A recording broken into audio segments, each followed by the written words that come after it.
जिल्ह्यातील चर्म उद्योग व्यवसाय करणाऱ्या गटई कामगारांना 100% अनुदानावर पत्र्यांचे स्टॉल वाटप करण्यासाठी 31 डिसेंबरपर्यंतचा अर्ज करावा। इच्छुक लाभार्थ्यांनी याचा लाभ घेण्यासाठी समाज कल्याणच्या सहाय्यक आयुक्त सुलोचना सोनवणे यांनी आवाहन केले। राज्यात चामड्याच्या वस्तू पादत्राण दुरुस्तीच्या क्षेत्रात मोठ्या प्रमाणावर अनुसूचित जातीच्या व्यक्ती असून उपजीविकेचा प्रश्न याच्याशी निगडीत आहे। सदर पादत्राणे दुरुस्ती करणारे व्यावसायिक रस्त्याच्या कडेला उन्हा पावसात बसून सेवा देत आहेत। व्यावसायिकांना ऊन वारा पाऊस यापासून संरक्षण मिळावं आणि त्यांची आर्थिक उन्नती व्हावी यासाठी 100% शासकीय अनुदानावर गटई कामगारांना पत्र्याचे स्टॉल देण्याची योजना सामाजिक न्याय आणि विशेष सहाय्य विभागाकडून राबवण्यात येते। अर्जदार हा महाराष्ट्राचा रहिवासी आणि अनुसूचित जातीचा असावा। अर्जदाराच्या कुटुंबाचं वार्षिक उत्पन्न ग्रामीण भागासाठी 40 आणि शहरी भागासाठी 50,000 रुपयापेक्षा अधिक नसावं। तहसीलदार यांनी दिलेल्या उत्पन्नाचा दाखला आवश्यक आहे। अर्जदाराचं वय 18 पेक्षा कमी नसावं।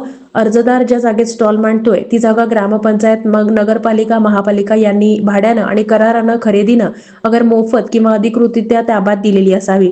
ती स्वमालकीची असल्यास भाडे चिठ्ठी, कराराची प्रत किंवा खरेदी खताची साक्षांकित प्रत असावी। योजनेचा लाभ घेण्यासाठी अनुसूचित पात्र लाभार्थ्यांनी विहित नमुन्यातील अर्ज सहाय्यक आयुक्त समाज कल्याण विभागाकडे 31 डिसेंबरपर्यंत दाखल करावा, असं आवाहन समाज कल्याणच्या आयुक्त सुलोचना सोनवणे यांनी केलंय।